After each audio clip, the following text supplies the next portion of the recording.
la séptima clase de la Haggadah de Pesach y yo quisiera, antes de comenzar, dar la bienvenida al fundador uno de los fundadores del centro de estudio que participan directamente en estos cursos, el señor Alberto Borbón, que no estaba en estos tiempos, estuvo en Caracas, por eso hasta ahora es que se integra a los cursos. Dicho esto, me gustaría repetir algo que quede, porque durante la semana vi otros comentarios más. En un principio yo había dado ese comentario como un poquito así, como débil, pero lo encontré mucho más fuerte, mucho más reforzado. ¿Se acuerdan la vez pasada que hablamos de Isha, andar a Boteno Velar, verdad? Y que dimos varias versiones de a qué se refería el Hi, qué era el Hi. Varias versiones de eso, dijimos la Abtajá, Baruch Shomer Abtajato, que venía antes, decir la confianza, la promesa de Dios, Hi la Torah, Hi el pueblo de Israel, etcétera, etcétera. Ahora hay un comentario que coincide aquí, son dos, en realidad son dos. Uno que no dije del todo la vez pasada, por tiempo, y es el Hi se refiere a la promesa, pero no a la promesa que se hizo a Abraham, no. Esa versión la trae, creo que la trae Rashbam. No a la promesa que se hace directamente a Abraham, sino a la promesa que Dios hace a Jacob. Cuando Jacob está a punto de dejar Eretz Israel para ir a ver a su hijo Yosef, él no estaba convencido del todo si debía o no debía ir a ver a su hijo. Salir de la tierra de Israel. No estaba convencido de eso. Entonces hizo ahí dice que Jacob hizo un sacrificio para el Dios de su padre Isaac. Y entonces la pregunta es, ¿por qué el sacrificio para el Dios de su padre Isaac y no para Abraham? Para el Dios de su padre Abraham también. La respuesta inmediata es que uno piensa antes en el padre que en el abuelo. Pero está bien, pero tiene que haber algo más. Y entonces, ahí la respuesta es la siguiente. Jacob pensó, comentamos un poco de eso el Shabbat, pero Jacob pensó lo siguiente. Jacob dice, Abraham, mi abuelo, Isaac, mi padre, estuvieron exactamente en la misma situación que yo me encuentro ahora. ¿Cuál es? Hambruna. Jacob se va a Egipto por hambre. Entonces, hambruna. Ahora, ¿qué pasa? Abraham no tuvo problema en irse a Egipto. Isaac, cuando iba a salir, Dios le paró. No lo dejó ir a Egipto. Y le dijo, quédate en esta tierra. Quédate en esta tierra. Entonces Jacob piensa y dice lo siguiente: ¿por qué a uno sí y por qué a otro no? Dice, ¿cuál era la diferencia entre Abraham y Isaac en eso? Dice, Abraham cuando fue a Egipto eran Abraham y Sarai, no habían hijos. No tenían hijos todavía. Isaac cuando fue a Egipto, cuando quiso ir a Egipto, ya tenía hijos. Entonces, yo ahora mismo puedo pensar que Dios no dejó ir salir a Isaac de Israel por sus hijos, por los hijos. A Abraham sí le dejó, porque no tenía hijos. Ahora, yo que tengo hijos, caigo dentro de la política de Isaac, mi padre, por eso que hace el sacrificio al Dios de Isaac, su padre, en el sentido, me va a dejar Dios salir, estoy en la misma circunstancia que mi padre, tengo hijos. Y si una cuestión de educación, si una cuestión de que si uno tiene hijos, Dios no nos permite que salgamos de la tierra de Israel por los motivos que sean, entonces significa que yo tengo que interpelar a ese Dios de mi padre, el cual no dejó salir a mi padre de Israel hacia Egipto porque él tenía hijos. Y yo, como estoy en su misma situación, le interpelo y pregunto y le hago la pregunta si puedo o no puedo ir a ver a mi hijo Yosef. Y ahí Dios le responde, le dijo, no hay ningún problema. Puedes ir porque yo voy a estar contigo, yo te voy a llevar y yo te voy a traer de nuevo. Y Yosef yashit yado aleneja, y Yosef pondrá su mano sobre tus ojos. Significa cerrará tus ojos en el momento que tú mueras, por lo tanto Yosef estará contigo. Pero también así se puede interpretar de otra manera. Yashit yado, es decir, pondrá su mano en tu vista. Significa, hará. Poner su mano significa actuar. Actuar tal y como tu vista quiere que actúe, tal y como tú quieres ver que actúe. Es decir, Yosef te va a hacer caso en todo lo que tú le digas para emprender la aventura de formar un pueblo de Israel en Egipto. Ese era todo el misterio de Jacob. Jacob sabía que ahí venía el exilio. Ahora, ¿qué tanto daño va a hacer el exilio para esa descendencia de Abraham, que está llamada a ser esclavizada y luego tiene una promesa de salir de esa esclavitud? Pero ¿qué tanto daño va a hacer el exilio en Egipto para esos hijos de Jacob, esas 70 personas que se van a ir a vivir ahí? Jacob no sabe cuánto tiempo va a estar ahí. De hecho, con la muerte de Jacob, los hijos no se volvieron a Israel. Los hijos se quedaron en Egipto. Con la muerte de Yosef, los hijos no se volvieron a Israel. Se quedaron en Egipto. Después hubo una promesa tras las otras que hizo que todo el mundo que aguantara en Egipto. Pero Jacob quiso, y esto es lo más importante, Jacob quiso fundar una comunidad sólida en Egipto, cerrada, más cerrada sea Kadosh, que dijimos que es Kadosh. Kadosh significa separada. Todo lo que es Kadosh, nosotros, correcto, todo lo que es Kadosh, nosotros lo tenemos como separado. Separado, es decir, al ejemplo que Areat Mekudesh Eti, lo que uno dice a su mujer cuando se casa, en este momento no es que tú me eres santificada a mí, sino que tú estás separada para mí del resto de las mujeres, del resto de los hombres. Entonces, caemos entonces en esto. Jacob quiso formar una comunidad fuerte, muy fuerte en Egipto, fuerte en el sentido de guardar los valores como si estuviera en Israel. Y es por ello que insiste, manda primero, ¿a quién manda primero? A Yehudá. ¿Por qué tiene que mandar primero a Yehudá? Para que siembre las cosas. Ya Yosef había hecho para que vivieran en un territorio separado. Pero, ¿de qué manera Yosef había ideado que el pueblo de Israel pudiera vivir en un territorio separado? Tenía que tener un arma. Eso. Tenía que tener un arma contra el faraón. El faraón, por el contrario, quería integrarlo, porque para el faraón era una suerte poder presentar al padre y a los hermanos de Yosef a la sociedad egipcia. Porque muchos egipcios decían, pero ¿cómo tú te agarras un esclavo y le pones encima de nosotros? Ahora no, ahora el faraón con el padre y con los hermanos, la gente conoce a Jacob. Jacob es alguien fuerte en Canaán. Ahora puede decir fuertemente, Pablo, mira, este Yosef que yo le puse de primer ministro, no es un don nadie, es hijo de Jacob. Y este es nieto de Isaac y nieto, imagínate, de Abraham. Y es conocido. No es que nadie no los conoce. Acuérdense cuando Abraham viene a enterrar a Sará, ¿qué le dice Berneje? Nesi Elohim atah betojenu. Tú eres un príncipe de Dios entre nosotros. Para nosotros es un honor y un placer poderte cederte un terreno para que tú entierres a tu mujer. O sea que Abraham es conocido. Lo vimos paralelamente en el Kusarí. Lo estamos viendo. Entonces ahora Jacob quiere sembrar esa fuerza. Y Jacob tiene que establecer los medios. Yehudá sale primero. Yosef no está convencido, pero ya Yosef guarda el territorio de Goshen. Todo está perfecto en el territorio de Goshen. Todo.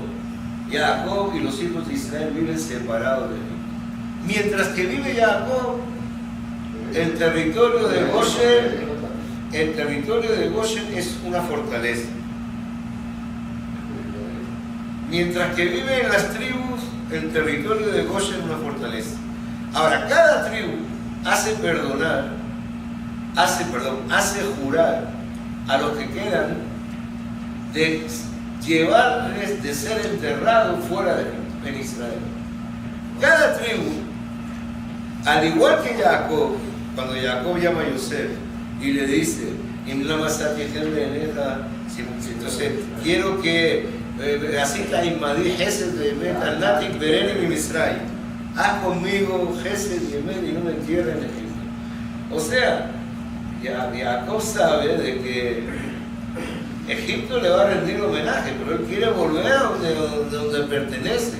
Yosef, el mismo Yosef, pues pide por favor a sus hermanos que no le dejen en Egipto, sino que se lo lleven de nuevo a Israel.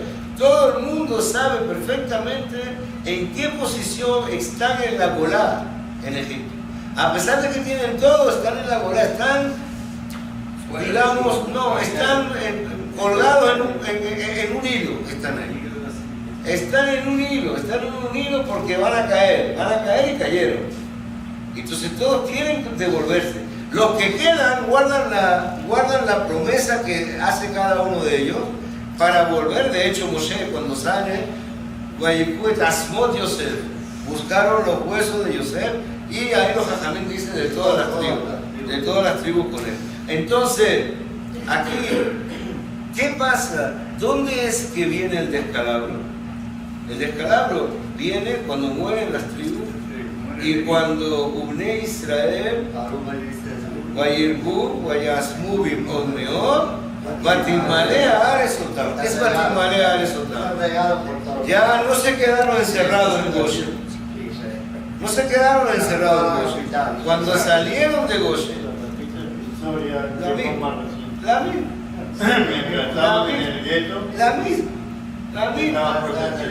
Mientras que estaban en el gueto, surgió la escalada. Es la escalada. Entonces ellos dijeron, nosotros somos muy valiosos para quedarnos dentro de este gueto. En Egipto. Somos muy valiosos ante los ojos de los egipcios. Somos muy valiosos ante los ojos de los... Somos mejores. ¿Qué hacemos aquí encerrados? Tenemos que ver otras cosas. Mientras que eran pastores, acuérdate que la ganadería no era el fuerte de Egipto por la boda, porque ellos tenían el cordero como Dios y lo demás. Entonces, estar alguien que controla a sus dioses no era muy bonito ver. Entonces la ganadería no era nada que ver. Ser pastor en Egipto era una ofensa a la creencia egipcia. Entonces, ¿qué pasa? Cuando ellos dejan de ser pastores, mientras que eran pastores, significaba que enfrentaban a Egipto. Ser pastor significa enfrentar la cultura egipcia. Y ser pastor en Egipto y vivir en Goshen significa enfrentar la cultura egipcia y estar protegido por las murallas de Goshen. No veo más de lo que tengo que ver. No hago más de lo que tengo que hacer. ¿Sí? No quiero ver más. Quiero estar aquí. De momento en que dejo de ser pastor, significa ya no me enfrento al culto egipcio. Dejar de ser pastor significa dejar de enfrentarse al culto egipcio. ¿Por qué? Porque ya no me enfrento al culto egipcio. Y ahora me integro a la sociedad egipcia. Vivir, Batimmalea Aresotam significa vivir en toda la tierra. Ahí es donde caigo. Ahí caigo directamente, y como dice Isaac, se repite la historia, se repitió últimamente. El temor, no de la esclavitud, porque realmente sabía que el pueblo iba a ser esclavo, pero el temor de cuánto daño le iba a hacer Egipto al pueblo. Y si había manera de remontar el daño ese, hasta que Dios le asegura a Jacob, baja tranquilo porque yo voy a estar contigo y yo te voy a traer de nuevo aquí. Significa Jacob se fue a Egipto pidiendo permiso a Dios. Y eso es Beisha Abdala Botero Belán. Cuando hablamos de la promesa, hasta ahora habíamos entendido la promesa de Dios a Abraham. Ahora, hay otra versión que ahora no se trata de la promesa de Dios a Abraham, sino de la promesa de Dios a Jacob. Son dos cosas muy distintas. La promesa de Dios a Abraham tiene que ver con el pacto de Vera Betania. La promesa de Dios a Jacob tiene que ver con una noche en la cual Jacob pide a Dios interceder si le da la buena interceder para si le da la buena pro o no se la da para cruzar Israel y bajar ahí.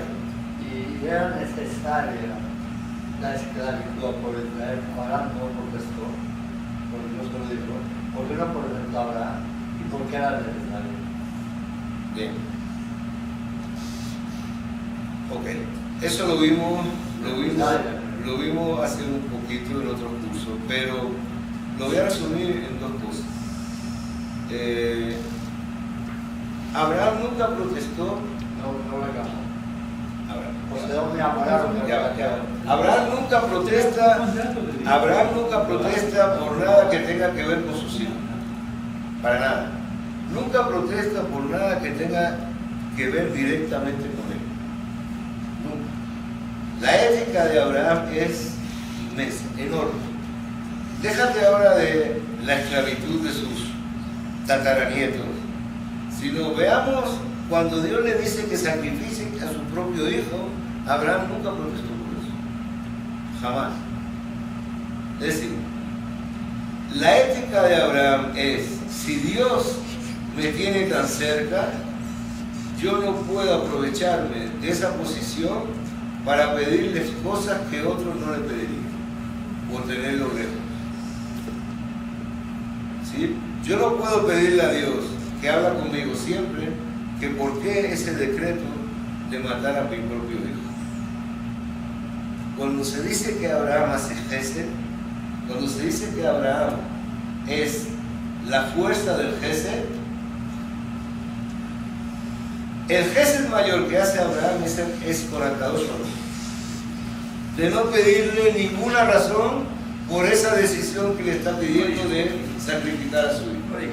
Ante la peca de Akadosh Baruj Hu, Abraham tiene Gesed, no quiere interpretar. Ahora, mucho menos Abraham pide por sus tataranietos que van a ser. Claro, pide por Sodoma y Gomorra. ¿Sí? Por Sodoma y Gomorra, que no tiene nada que ver con él. Por Sodoma y Gomorra, que no tiene nada que ver con él, no está involucrado él directamente, puesto que él es llamado Ab Hamor Goyim, el padre aquel que va a Amor Goyim, aquel que va a defender, va a ser padre de muchas naciones, de muchos pueblos. ¿Y qué le dijo Dios? Dice, todas las familias del mundo se van a ver benditas por ti. Es decir, Abraham es una persona universal. Todas las religiones le tienen como patriarca. No estamos hablando del judaísmo, estamos hablando del islam, estamos hablando del cristianismo. Todos le tienen como patriarca. Entonces, las naciones del mundo se ven benditas en Abraham. Ahora, por las que a él le tienen directamente, que es el pueblo de Israel a través de la Pejirá, lo que hablamos en Bereshit, jamás él va a pedir nada. Pero para las demás, protestará, regateará, se peleará, hará todo lo que esté en su mano para defender. Por eso de que Abraham en verdad nunca va a pedir. Ahora, ¿por qué la esclavitud? ¿Por qué la esclavitud? Okay. ¿Por qué la esclavitud? Hay varias respuestas. Hay algunos que ven la esclavitud directamente como una etapa que tiene que pasar un pueblo, que a la larga es llamado a ser el pueblo que tiene que traer la moral a toda la humanidad. Cuando se dice, es decir,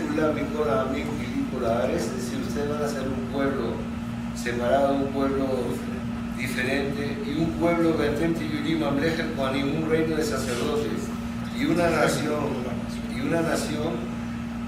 para poder llegar a entender eso, hay que entender qué significa vivir en la esclavitud.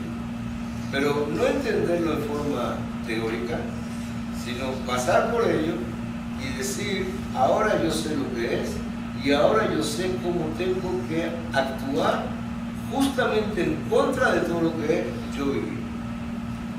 Al revés, tengo que actuar yo sé lo que significa ser esclavo y ahora yo tengo, en base a esta experiencia nefasta que fue la esclavitud en Egipto, en base a esta experiencia tengo que justamente, si tengo que hablar al mundo por la esclavitud, tengo que hablarles en base a lo que yo viví.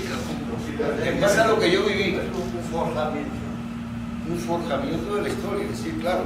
La historia me obliga a yo pasar una experiencia para yo defender de la mejor manera todo lo que significa no tener nada que ver con lo que me hicieron antes.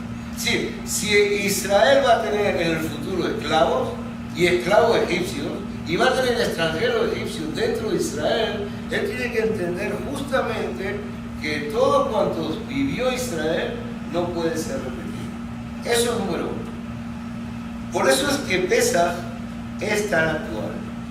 Por eso es que los Jajamim hablan de Pesaj como si ayer saliéramos de él.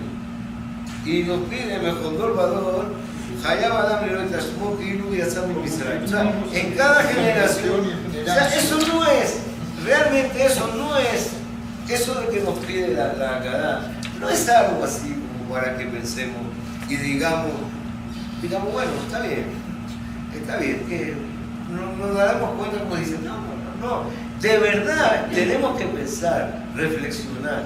Si no es la noche de Pesaj porque tomamos 4 o 5 copas de vino, puede ser antes de la noche de Pesaj o después de la noche de Pesaj. Reflexionar exactamente qué es lo que vivió Israel ahí. Cuando, sí, qué es lo que Israel vivió ahí y sentir realmente como una satisfacción inmensa poderla volver a sentir, salir del hoyo donde alguna vez estuvo Israel. Pero de verdad, con un poco de imaginación, uno puede pensar, a llegar a pensar que en algún momento dado fue esclavo. Y todos lo hemos sido, o sea, no es que no pensemos, todos lo hemos sido en circunstancias muy distintas. Es decir, hemos sido esclavos de una idea, hemos sido esclavos de una circunstancia, hemos sido esclavos de algo. Y a lo mejor hemos salido de eso. Ojalá que todos hayamos salido de eso. Algunos todavía podemos seguir en eso. Pero que pensemos que esa esclavitud, entre dos comillas, que tuvimos que pasar en nuestra época, pues llevarla a lo que nuestros padres tuvieron que pasar. Y entonces sacar conclusiones que tengan que ver, basadas en las conclusiones de la Agadá. Y eso es revivir la salida de Egipto. Realmente de eso se trata, revivir la salida de Egipto. No es que yo ahora, como hacemos entre todas, viene uno, se disfraza de esclavo y aquí este es el chefo que viene entonces, y nos hace a todos. No, revivirla con la inteligencia, con la mente. Y a lo mejor poner en paralelismo una situación que podríamos pensar de que estamos esclavizados a eso. Y entonces pensar que podemos salir de la situación esa. Podemos salir de esa situación. Sí, ahora hay dos. Vamos, Alberto y después Isaac. Hay dos preguntas que quisiera hacer.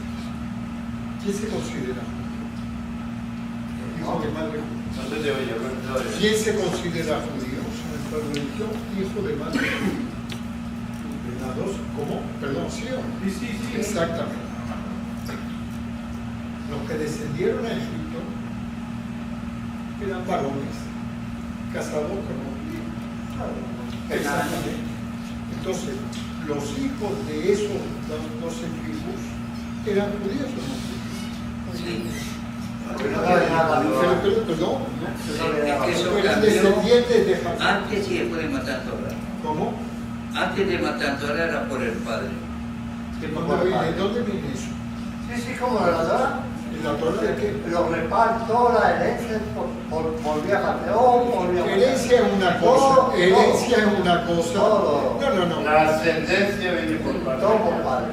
Hasta hoy en día. Hasta hoy en día. Pero La ascendencia viene por... de la madre fue por... O sea, si tu padre es ashkenazí, tú sigues siendo ashkenazí. Si tu madre es judía, tú eres judía. Pero la ascendencia viene del parte del padre. Si el padre es joven, tú eres joven. Sí, si yo mi mamá es por pollo, se lo Te quiero decir, la ascendencia viene por parte del padre. La religión viene por parte de la madre. comprendo completamente. Pero ya, Todas estas ¿dónde mujeres quiere que llegar? lo que yo quiero llegar, todas estas mujeres que se casaron con los hijos de Jacob, ninguna. Yo te voy a explicar. Sí, Esa es una ok. La otra pregunta, Isaac. Más que una pregunta, una inquietud.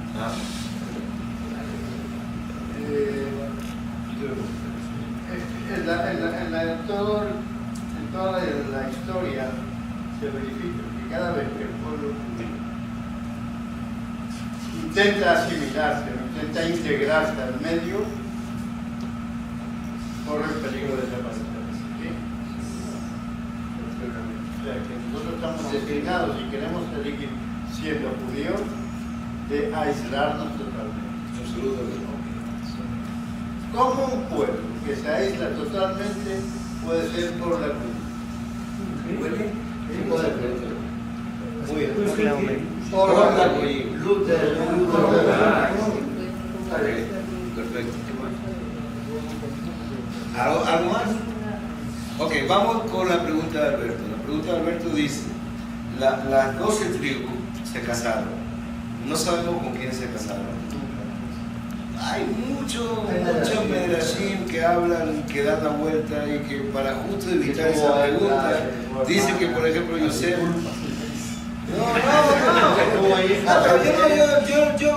Hay muchos medrashim que evitan tu pregunta. ¿Y cómo la evitan? Traen cosas, por ejemplo, la nieta de Jacob se casó con David, Yosef. perdón, ¿midrash son realidades o cuentos? No cuento. Midrash es algo que suplanta, son escritos de los Jajamim que suplantan los vacíos de la Torah. Ahora, los Midrashim muchas veces se contradicen. Entonces, uno tiene que elegir entre uno y otro. Pero en la Torah hay muchos vacíos que se llenan. Por ejemplo, la vida de Abraham, antes de que la conozcamos a los 75 años, es contada por varios midrashim, que era hijo de Tera, que Tera tenía una tienda de ídolos. Todo eso no está en la Torah.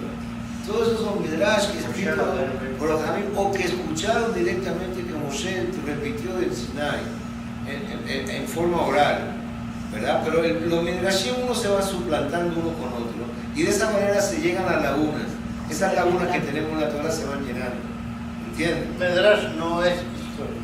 Ahora, no es nada No es histórico. historia. No es No es nada histórico. Y moraleja No, también. en cierto modo. No, Moraleja. es algo que te ayuda a entender. Vamos. ¿Por Como qué llegamos a moraleja. eso? Una moraleja. Ok, vamos a tratar lo que está diciendo Alberto. Alberto pasa de lo siguiente, es decir, él dice, los hijos se casaron con muchachas que no eran antes de lo que se llama pueblo de Israel. En la etapa de los hijos de Jacob, de las 12 tribus, no hay pueblo de Israel todavía. No hay pueblo. En la etapa esa hay tribus. Es algo tribal. Ahora, cuando llegan a Egipto, todavía son 70 personas. 70 personas no es un pueblo. No es un pueblo, son 70 personas. 70 personas. Denominar los pueblos. 70 personas y aquí Mesos repite lo que realmente el primero que se da cuenta que se volvieron pueblo fue el faraón. ¿Por qué se volvieron pueblo y cómo se volvieron pueblo? Indudablemente de que pasamos de un estado de estar en contra de todo cuando nace Abraham. Abraham se casa con Sara y toda la vida de Abraham se la pasa buscando un hijo. Y vean hasta los 100 años que Abraham puede tener el primer hijo. Primer hijo con Sara. ¿Y qué pasa?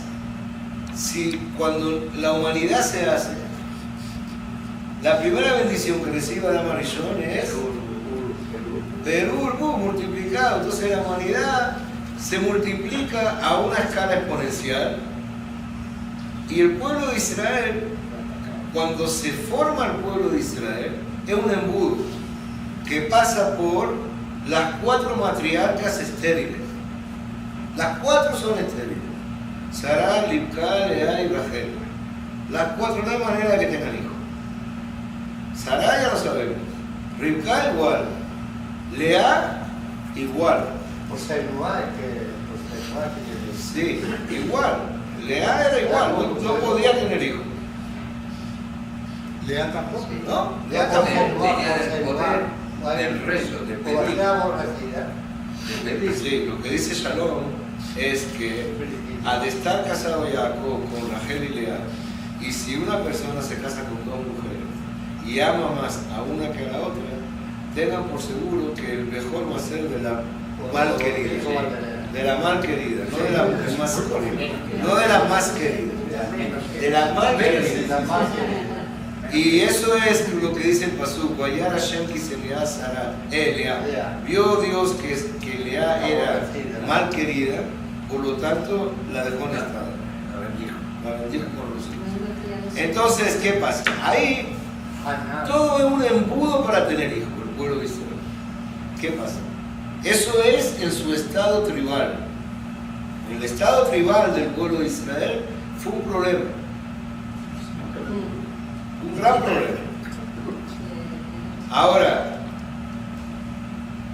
no solamente empezamos, porque si uno dice que el judaísmo empieza con Abraham, Isaac y Jacob, significa en todo caso que Sara era judía o no era judía, no se sabe tampoco. Sara era familia de Abraham. Sara era familia de Abraham. Entonces digamos que Rivka, pero seguro que ni Rachel ni Lea eran judías, ni mucho menos Zilpa y Bilhá, las 2 sirvientas. Seguro que el judaísmo, que de padre judío no era, supuestas ni de madre judía menos. Ahora, ¿dónde es que empieza el conteo del padre y de la madre judía? ¿Dónde empieza todo eso? Bueno, de momento en que, tú me entiendes lo que te estoy diciendo, ahora mismo estamos tribu, y tribu no significa de que esta sea madre judía, no hay nada, ni en la misma Rachel, ni en la misma Lea, ni en la misma Zilpa, ni en la misma Lea, que son las matriarcas que dieron a luz, ¿a quién? A las tribus, a Rubén, Shimón y Leví. Entonces puedo decir que ninguno de los hijos de Jacob era judío. O sea, y que tampoco se aplica judío a todo esto, ¿tú me entiendes? ¿Qué? Dime. Para buscarle mujer a Isaac, la condición dijo: vete a mi familia. Sí. Pero su familia, ¿dónde está? Es decir, seguro que la hija, la suegra de Sará no era judía, la suegra de Abraham no era judía. ¿A qué dónde estamos hablando? Estamos hablando de que Abraham es el que inicia un movimiento. Ese movimiento se va poquito a poquito abriendo. Pero no estamos hablando ahora de que ya todo se encadenó. Los Jajamín, volviendo a lo del Medrash, quisieron decir de que Yosef se casó con una nieta de Jacob, la hija de Diná. Imagínate tú, Diná fue. Imagínate, pero quisieron decir que por ahí vino, porque Yosef, ¿cómo se va a emparejar Yosef con una egipcia? No queda otra. Pero entonces no, ahí aparece la nieta de Diná que se fue a Egipto un poquito, no se sabe cómo. Y entonces ahí ya Yosef se la encontró y dice: bueno, está bien. Lo que queremos ahora mismo que es. Lo que queremos ahora mismo que queremos que se forme el pueblo, no importa cómo venga, que se forme. ¿Qué pasó en Egipto? En Egipto sí encontramos la bendición de Adam Arishon. ¿Por qué? ¿Por qué encontramos en Egipto la bendición de Adam Arishon? Uné Israel, Parúa y el Buba y el Buba. ¿Por qué? ¿Por qué ahí y no al principio? Estaba perseguido. Porque en Egipto perdimos nuestra identidad, sencillamente. En Egipto nos asimilamos, sencillamente. Al asimilarnos nos convertimos como cualquier otro. Y cualquier otro estaba bendecido como... Nosotros no, nosotros era selectivo. Nosotros que caía, pero caía como un embudo. De a poquito y de a poquito y de a poquito, y filtros por todas partes. Abraham tiene 2 hijos, Ismael para acá y Isaac para acá. Entonces Isaac tiene 2 hijos, Jacob para acá y Isaac para acá. Todo con filtro, todo con filtro. Llegamos en Egipto, ¿qué pasó en Egipto? Nos volvimos como ellos. Nos volvimos como ellos, entonces se quitó los filtros, no hubo más filtros, se acabó. Anda, para adelante, todo el mundo, de 8, de 10, de 14. Entonces pasamos, ojo, de 70 personas, ojo, pasamos de 70 personas a 3 millones de personas en 200 años. Había que. Hagan ustedes la exponencial que ustedes quieran hacer. Yo ya la hice, pero no te cuadra. Cuando lo quieras ir, no te cuadra. De 70 personas a 3 millones en 200 años no te cuadra por ningún lado. 100.000 hombres de 20 Pero varían de 6 en 6. No importa cómo. Entonces, ahora que somos pueblo, cuidado, espérate, vamos a terminar con Sí. ahora que somos pueblo, bueno, entonces vamos a agarrar como base lo que somos. Y nos vamos a Sinai. Había que formar. Nos vamos a Sinai y en Sinai nos coronamos todos. Había que formar como. Nos coronamos como si fuera ahora mismo. Sinai, ¿qué representa? Representa la creación del mundo judío. No la creación del mundo para todos, sino la creación del mundo para los judíos. Eso es Sinai. Entonces, a partir de ahora que podemos decir que establecimos una base, con una base sólida de personas, como son 3 millones, ya podemos empezar a hablar del pueblo. Y entonces sí, ahora nos toca a nosotros poner filtro. ¿Entendiste? De eso se trata. Había primero que llegar a formar algo. Entonces ahora no te vayas a buscar que si este era judío, no es que no había ni judío ni no judío, eso era todo eran tribus que se fueron tal, las mismas tribus, el mismo Isaac, el mismo Jacob, ¿con quién se casó? Además que había ahí todavía más complicado, eran 2 hermanas casadas por o sea, todo era complicado ahí. ¿Tú me entiendes? Pero sirvió y sentó las bases para eso. Ya, después que no llegamos al Sinai, volvimos a nacer. Acuérdate que hay Medrash también que dice que todo el pueblo se murió y volvió otra vez. Entonces, volvimos a nacer, pero ya volvimos a nacer con un piso, y ese piso ya a partir de aquí vienen leyes. Y a partir de aquí, con el piso establecido de 3 millones, con las leyes recibidas, ahora sí, pongamos los filtros. ¿Está bien? Bien. La otra pregunta la dice. ¿Ah? ¿Crees? Seguro. No, era la tuya. ¿Te acuerdas de Romero? Me acuerdo, pero es que no me acuerdo de la, pero repítemela, para que vuelva otra vez a donde quiero estar. Si estamos en ser claros y Sí, ya. separados de los demás, ¿cómo podemos ser los gratuitos? Exacto. Proyectar hacia afuera algo que queremos proyectar, que Dios nos dio a nosotros. Es decir, ¿qué significa exactamente ser Orla Goyim?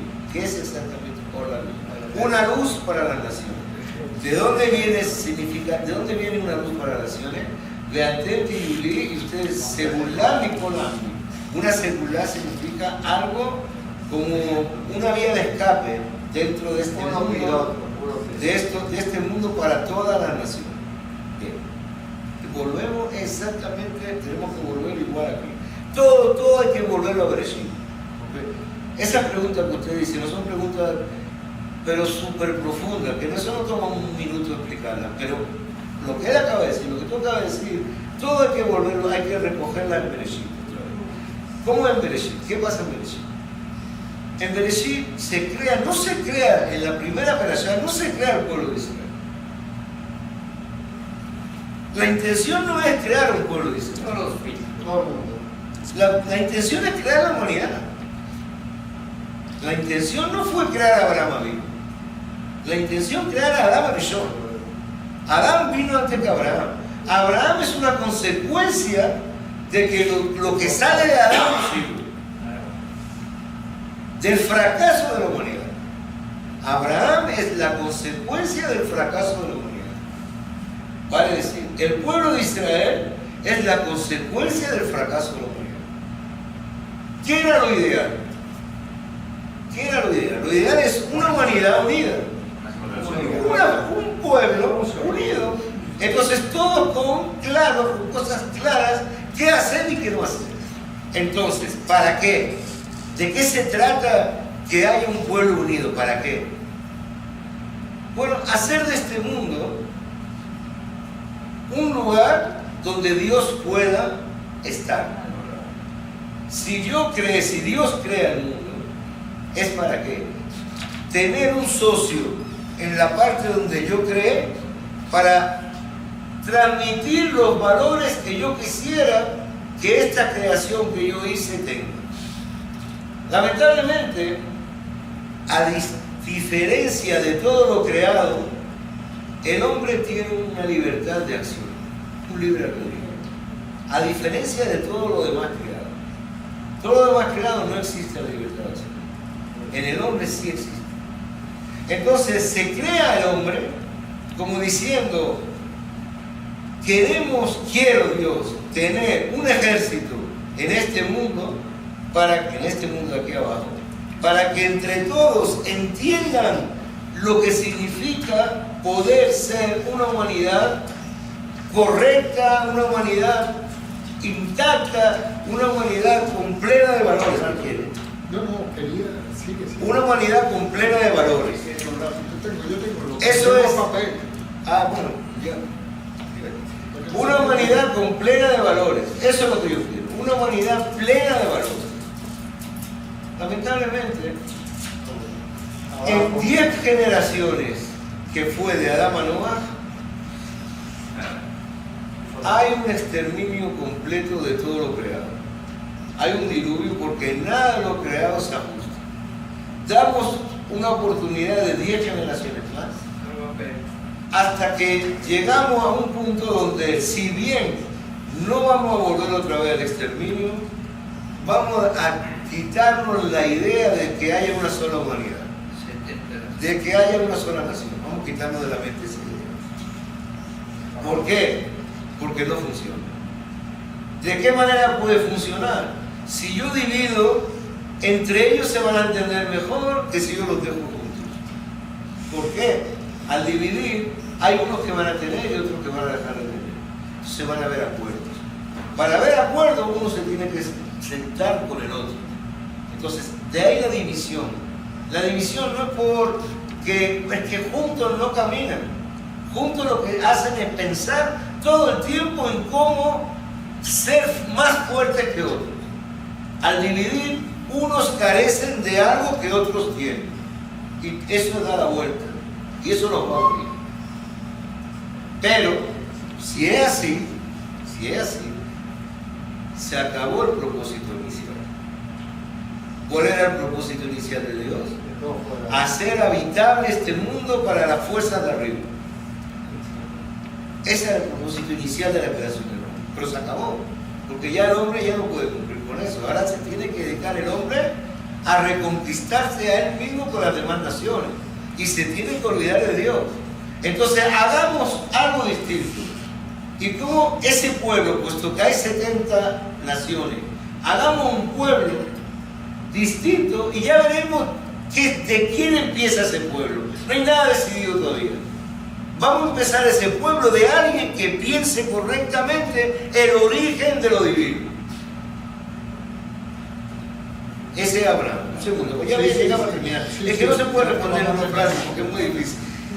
Pensemos en organizar ese pueblo en base a alguien que piense correctamente qué es lo divino. Y ese fue Abraham.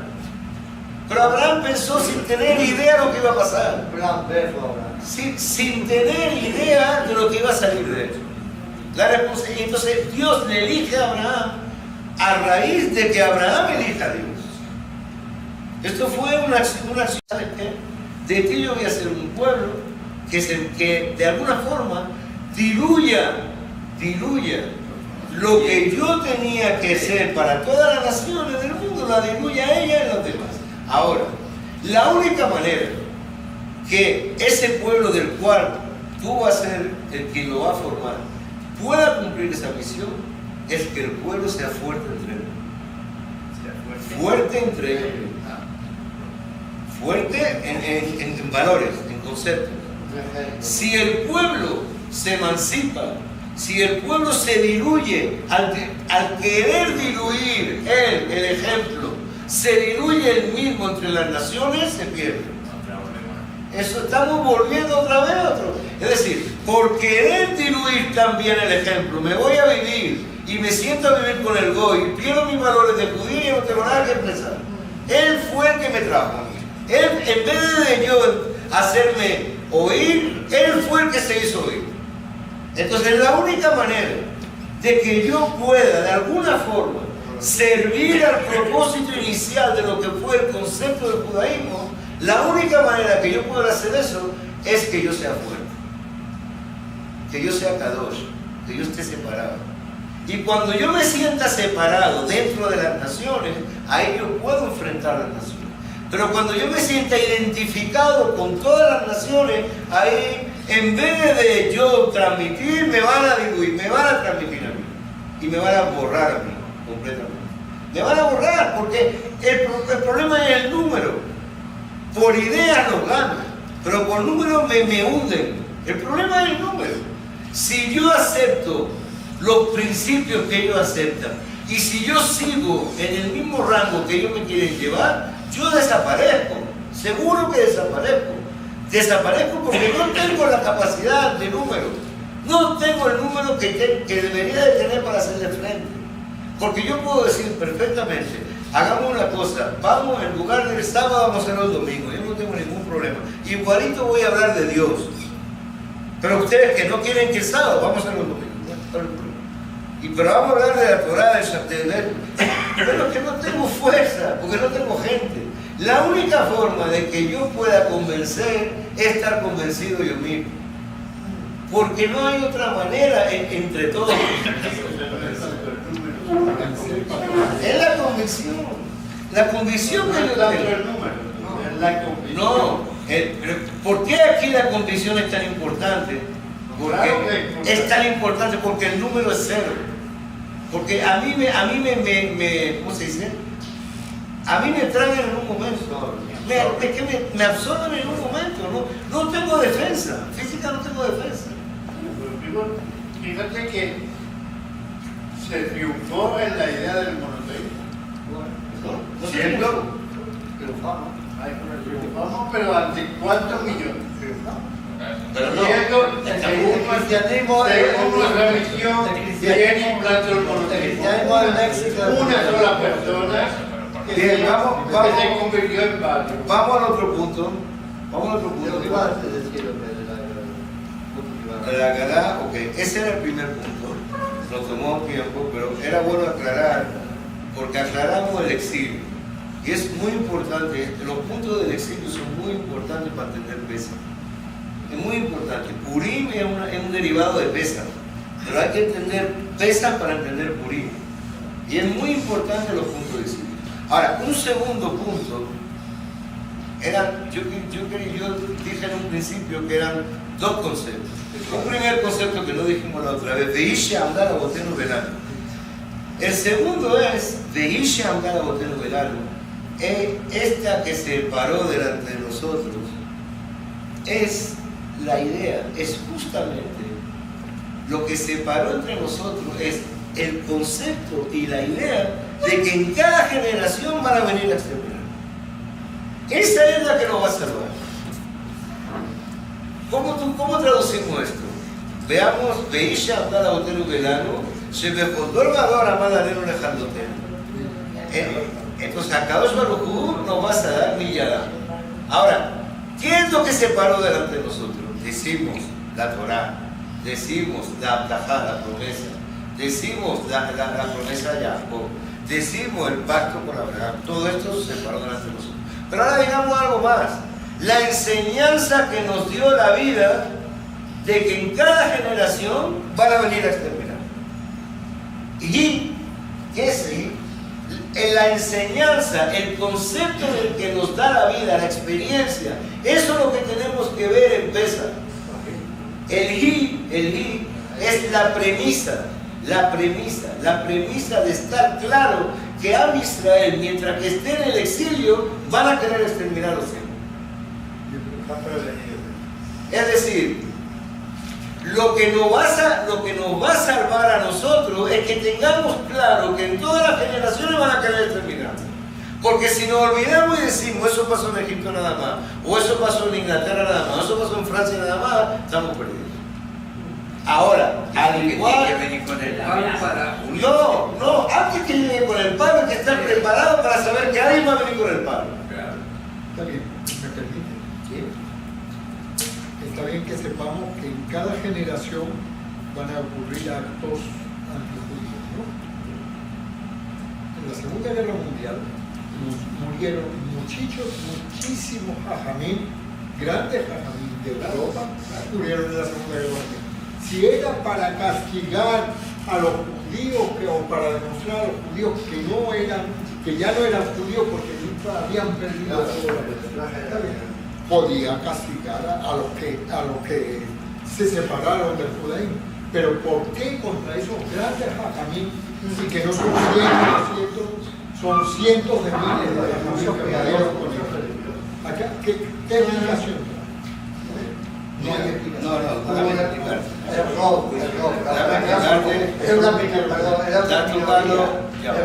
Está tocando el punto de un punto indudablemente que toca toda la fibra del judaísmo, y es un punto donde se han pronunciado grandes filósofos y grandes fuertes y grandes hajamim, se han pronunciado.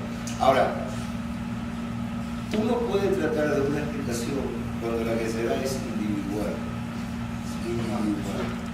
Es decir, cuando hay un señalamiento individual de una persona, de una familia, de un pueblo, de un barrio, de una casa, etc. Pero cuando se trata de una guerra colectiva, en una guerra colectiva no se salva nadie. No se salva nadie. Una guerra individual, es decir, déjame que te explique algo. Si, por ejemplo, hay una guerra sobre una familia, Dios no lo quiere, fuera nosotros, va a brindar. Es posible que el más religioso o el que más virtuoso, pues es posible que ese pueda salvarse, pueda salir. Pero cuando es una guerra colectiva a nivel de pueblo, ahí caen todos. Ahí caen absolutamente todos. No hay ninguna ashgaha meyujeset en cada una y una. No puede haberla. Entonces, el caso de lo que pasó en la Segunda Guerra Mundial es un caso donde hay muchas ventanas que se abrieron por ahí, ¿verdad? O sea, pueden leer a Elie Wiesel, pueden ver a los grandes hajamim, pueden ver todo lo que se ha escrito sobre eso. Pero indudablemente de que no se puede hablar de que fue una cosa planteada para dar un escarmiento en un ejemplo. No fue nada de eso. Eso fue una guerra colectiva. Una guerra colectiva donde nadie dio ejemplo de nada. Nadie dio ejemplo de nada. O sea, todos cayeron uno detrás de otro. Yo estoy hablando como una picoró. No es picoró. Pero realmente, Alberto, si tú lo enfocas desde el punto de vista religioso, no hay explicación. No hay explicación. ¿Por qué? Porque tú no estás en capacidad, tú ni nadie está en capacidad de explicar. No de explicar, sino de interpretar las intenciones de Dios. Entonces, si eso fue siempre enfocado en lo religioso. Si eso fue una intención de Dios, tenemos que aceptarlo.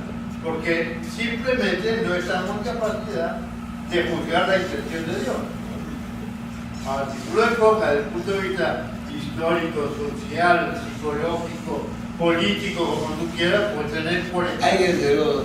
Mi pregunta fue para tener una explicación al respecto, no es que me puse en todo, como puede ser que tener una buena explicación al respecto. Escuchen, hay guerreros que pagan justos por la En los inocencia. tiempos donde todavía existía la fuerza de decir yo quiero saber por qué, pues no, hay tiempos que sí se buscaban la explicación. Es decir, por ejemplo, cuando hablamos en Tisha B'Av, hablamos del Basará Goem Malkut, de las 10, de los 10. Lo más que nada más selectos. Ok.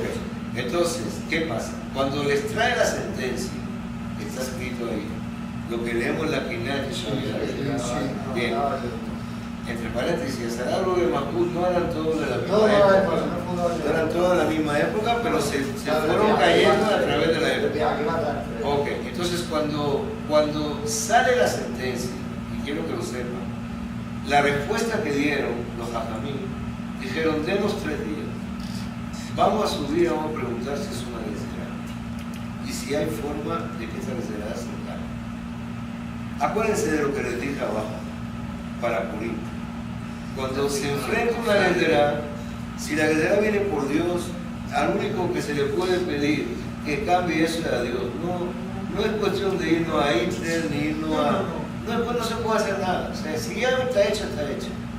Entonces, en el tiempo donde se podía consultar esas cosas, porque indudablemente que en el siglo pasado no se podía consultar esas cosas, pidieron 3 días para pedir una respuesta. Y subió uno de ellos, está escrito en la Quiná lo trae, subió uno de ellos y preguntó a Shammai. Y dijeron, esto recibimos, ¿ustedes lo firmaron o no? Y le contestaron de los cielos, sí lo firmamos. Entonces ya no teníamos nada que hablar. Él bajó y dijo, hagan, estamos dispuestos a recibir todo. Así está escrito en la Quiná. Está escrito de esa manera. Pero era un tiempo donde se podía consultar algo. Hoy en día no tenemos esa fuerza de consultar nada. No podemos, por supuesto que esos son sueños, no es que alguien subió una escalera, sino que alguien pidió un juicio y que se le apareciera el sueño. Y le contestaron el sueño y le dijeron, es que es de edad. Ya, es de edad. Entonces ellos fueron a los mismos romanos y dijeron, aceptamos. Ya, aceptamos la guerrera porque ya la confirmaron como una guerrera. No se puede hablar mucho. Aceptamos la guerrera, aceptamos lo que pasó y aceptamos eso. Por último, la tercera versión, que tampoco la dijimos mucho la vez pasada, mientras hacemos un poquito de tiempo, que suban de abajo, que no suban algo de abajo. La tercera versión,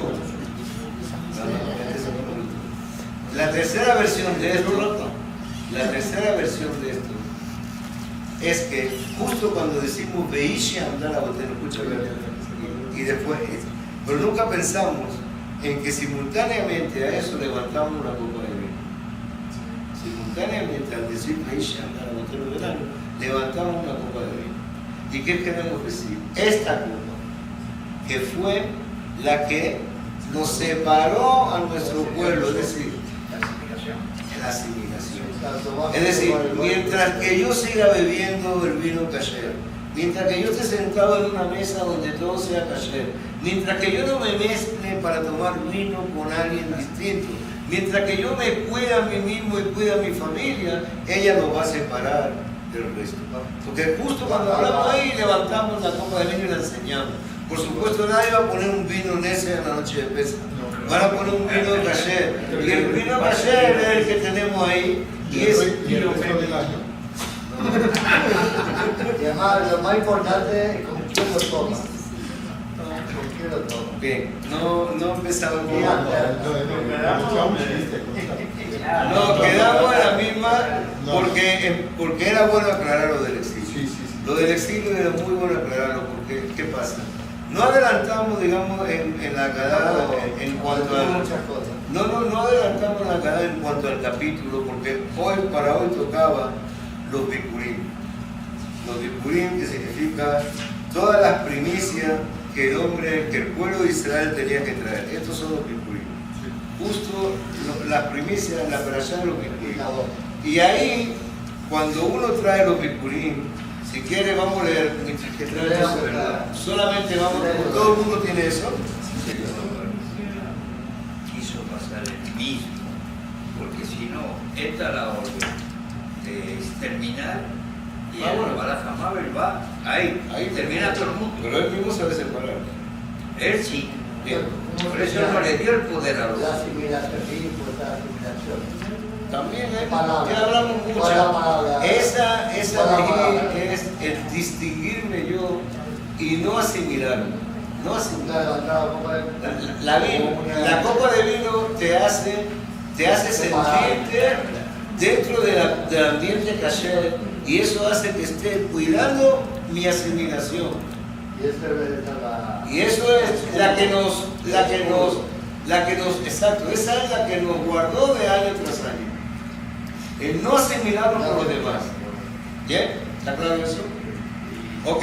De allá que te el Ares, ayer Hashem lo queja, no ten lejana halal y ishtar. Al principito. Cuando llegue a la tierra, es una mitzvah que solamente se cumple en Eretz Israel. No se cumple. Está bien, en Eretz Israel con el Beit. Entonces vamos a ver esto. De allá quita Ares, es decir, la mitzvah de los bikurim, la primicia. ¿Qué son los bikurim? Los bikurim son las primicias de cada uno que tenía su cosa, ¿verdad? De allá quita Ares, ayer Hashem lo queja, no ten lejana halá, virishtav y ashartabat. Entonces tú vas a heredar esa tierra, y la vas a habitar. Aquí no estamos hablando que tienes que traer las primicias en una época donde todavía la tierra no está habitada. La primicia había que traerla después que la tierra estaba habitada. Después que tú ya tenías tu casa, tú tenías tu parcela, después que tú ya tenías todo, entonces que uno empieza a traer la primicia. No es mientras que la conquista había que llevar al Cohen, no. Y tiene que haber el Beit HaMikdash, ya vamos a ver. De la castar de Shirkol Periadama, y tomarás de la primicia de cada fruta de la tierra, de las siete frutas de Israel. Ayer también me de Santa Tene lo pondrán en un canasto, de Alastara Makosh y lo queja, y la va a llevar con tu canasto. Lo va a llevar, esa primicia, esa fruta primera, ¿a dónde lo va a llevar? Al lugar que Dios eligió. Al lugar que Dios eligió. Gracias.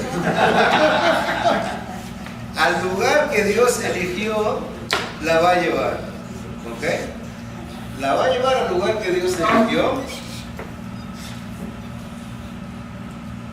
Le Shaker Shemosham para que su nombre sea anunciado allá. Ubatá la Cohen, y tendrás que ir al Cohen, Asher y Yeva Yamimaem, que hay en aquellos días, ve a Marta Elab y le va a decir, vean exactamente en qué consiste la mitzvah. La mitzvah no consiste en únicamente llevar una fruta. Eso es secundario. La mitzvah consiste en la declaración que uno tiene que hacer. Es una declaración de intenciones. Aquí donde está la mitzvah. Y fíjese lo que dice. Y Gati Ayom Hashem lo queja, quiero decir a Kadosh Baruch Hu, Kibati el Haaretz Hashem Nishma Hashem Labotem, que ya llegué a la tierra que Dios nos dio. Ya sabes. No que ya llegaste, sino que ya está el Beit HaMikdash, ahí ya está hecho, ya está el Cohen, ya tú ya eres propietario, ya tú tienes tu casa, ya tienes tu campo. En mis casas sigue siendo eso. No. En el Beit No. Ubatá era Makom. Makom significa Beit HaMikdash. Ok. ¿Y de dónde sabemos que Makom significa Beit HaMikdash? Vayar et Makom cuando Abraham también, pero ahí Vayar et Makom cuando Abraham vio, sí, pero aquí también Makom significa Beit HaMikdash, Ubatá era Makom. Está bien. Entonces, de la caja Cohen Atenemia deja, entonces el Cohen recoge el canasto de su mano, ese canasto está con la primera fruta. ¿Cuándo era esto? ¿Cuándo se hacía esto? Shavuot, igualmente era Shavuot, pero se puede hacer, se puede, la primicia, haga pipurín, se hace Shavuot, pero también podría hacerlo un poco antes, un poco después, pero durante Shavuot, ¿qué se hace esto? והניחו לפני מזבח, ולקחה כהן את מידיך, והניחו לפני מזבח השם אלוקיך. Y la va a depositar delante de Akadosh Baruj Hu, esas frutas, ¿verdad? Ahora fíjate lo que tú tienes que decir.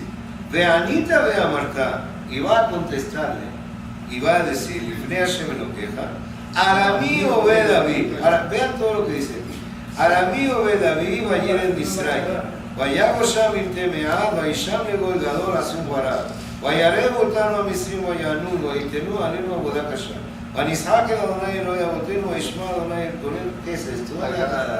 La Agadá lo trae de aquí la Agadá se toma toda la declaración que tiene que hacer este personaje cuando vaya con sus frutos, con su primicia, vayas al Cohen.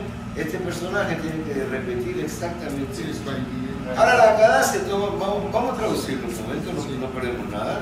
Entonces, Guayarebuta, entonces Veanita va a matar una oreja. Aramí o Bedaví. Aramí, el arameo no sabemos, lo vamos a estudiar. El arameo, si sigue la Agadá, es Labán, pero hay muchos amigos que dicen que es Abraham, hay otros que dicen que es Jacob, ahí traen de todo. Pero si sigue la Agadá, es Labán. Aramí o Bedaví quiso matar a exterminar a mi padre.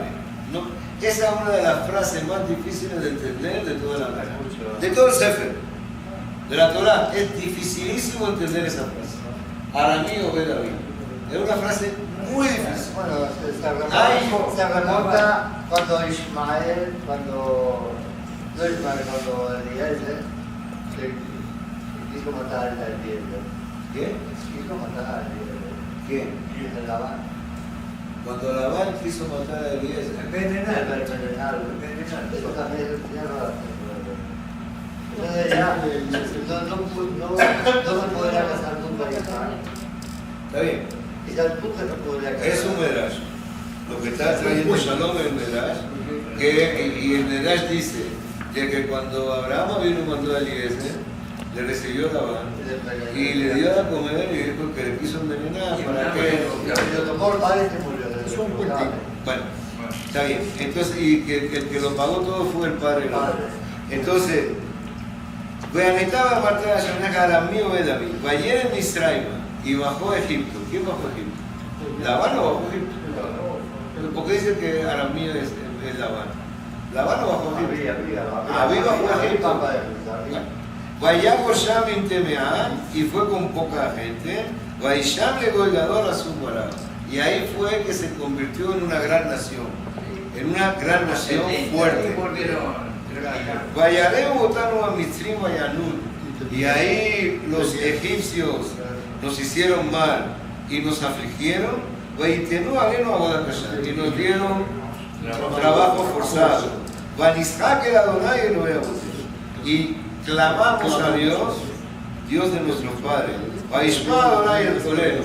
Y Dios oyó nuestra voz. Vayar el Toniel. Y vio nuestra aflicción. Veta Malenu en nuestro trabajo. Veta Hasem en nuestro sufrimiento. Vayosieno Adonai mi Misraim. Nos sacó Adonai mi Misraim. Y ya acá con un poder fuerte y un brazo humoragador y con grande. Hubo todo como mofetín y con señales y con maravillas. Vaivieron la Macomase y nos trajo a este lugar. Hasta ahí llega la Agadá. Sí. La Agadá no se mete en Eretz Israel. Si ustedes se dan cuenta, no hay nada en la Agadá que hable de Eretz Israel. Ahí termina, pero no entra. No entra a la frontera. Guarda no beta pejira, le tallamos con la monotele, hasta ahí para, pero no entra nunca más de la Israel. ¿Ok? No. Hubo todo como fetil. Va y viene la Macoma. Sí. Pero todo lo que es. Ahora, pero no te hablaba y viene la Macoma.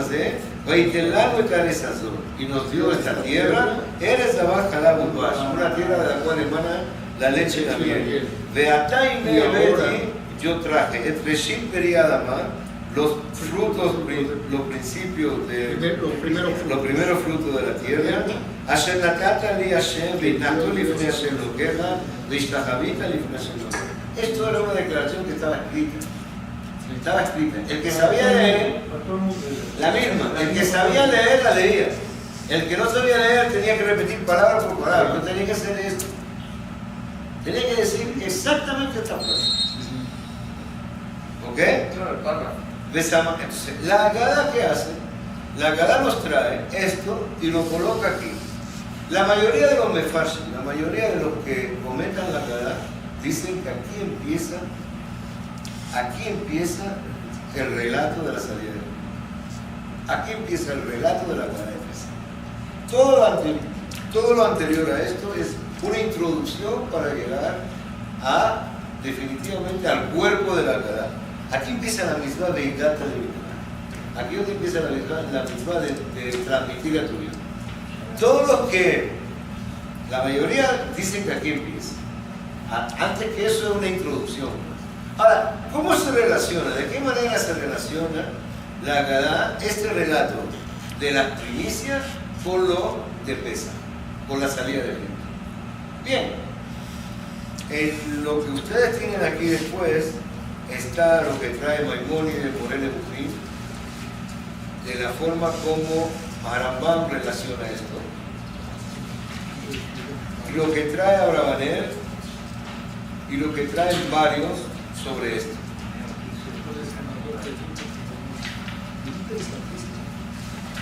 Aquí, aquí dice, sobre la selección de estos versículos, precisamente en la noche de Pesach, de Seder, se han ofrecido diferentes explicaciones. Y aquí trae Rambam. Rambam significa Maimónides, en el Moreno de Ebujín, que es la guía de los perplejos. Capítulo 39, trae exactamente qué significa esto en el concepto de la Agadá. Es decir, ¿por qué se trae esto? Nos acordamos de cuando éramos pobres.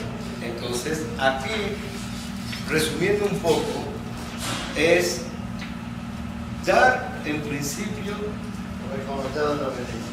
reconocer dónde venimos y reconocer qué éramos y agradecer a quien nos hizo bien. Porque ahora vamos como propietarios. Vamos al Cohen como propietarios de una parcela de terreno que somos y de frutos que son nuestros. Y entonces queremos decir, hasta hace poco no éramos nadie. No éramos absolutamente nadie. Hasta hace poco estábamos en los brazos del faraón, dándonos golpes y haciendo de nosotros lo que ellos querían hacer. Hoy en día podemos decir que hemos llegado a un punto donde podemos retribuir a Dios parte de lo que nos dio. Por lo tanto, es una especie de agradecimiento a Dios. Es otro de los vértices de la Agadá de Pesach. Vértice de la Agadá de Pesach muy poderoso es el aleluya, el godú. Es decir, agradecer a Dios, loar a Dios, traer a Dios. Pero esto es de una forma explícita, de acuerdo a algo puntual, que es la fiesta de Shavuot. ¿Qué es la fiesta de Shavuot? Esto es cuando se hacía la fiesta de Shavuot. ¿Cuándo salimos de Egipto? En Pesach. ¿Qué éramos en Pesach? ¿Qué éramos hace apenas 40 días? ¿Qué éramos? Éramos esclavos. Éramos esclavos. Estábamos sometidos a algo, a alguien. ¿Qué fuimos ganando día a día? ¿Qué es la cuenta de Omer? ¿Qué es el Omer? Ir escalando cada día. Son 49 niveles, 49 escalones, donde vamos matizando una virtud de las 7 virtudes que hay y la vamos combinando cada virtud entre ellas. Eso lo estudiaremos. Eso lo estudiaremos.